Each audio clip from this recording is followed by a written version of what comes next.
Local news for Thursday the 13th of July. Wairarapa Police and the Wellington Armed Defender Squad carried out a search warrant at an address in Lansdowne early yesterday morning, and during the search recovered a sawn-off shotgun rounds inside the house and a vehicle on the property. A 33-year-old male was arrested and appeared in the Masterton District Court yesterday morning, facing a number of charges, including several firearms offences. Recently, there have been a number of firearms incidents in Masterton involving the use of a shotgun, and as investigations are ongoing at this stage, police cannot confirm whether these incidents are related to the search warrant conducted. Detective Senior Sergeant Barry Bysouth sees the protection of our community as our highest priority, and the action we took is a reflection of how dangerous we consider the unlawful possession of firearms to be and the risk they pose. The SPCA is excited by how the Wairarapa community has embraced the recent Snip and Chip campaign for the desexing and microchipping of cats in Wairarapa.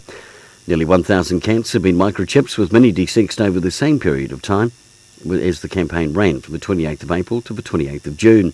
Animal Care Manager Adele Hawkswell says we're amazed by the support given to this campaign by the Wairarapa community, with multiple stakeholders working together to ensure that animal welfare is a priority in the region. Nearly $60,000 of desexing has been carried out across Wairarapa. And in sport, huge game for Wairarapa United Saturday as they host Miramar Rangers in the next round of the Chatham Cup. Kick-off is at 5:30pm at Trust House Memorial Park. It's round 2, game 2 for the Senior Reserve Rugby competition this weekend. And the top 4, Masterton and Red Star, play Tuharangi, while Martinborough make the trip to Pongaroa. And good luck to the Wairarapa under-18 girls hockey sides. The women, will take on Southern today at 11:45.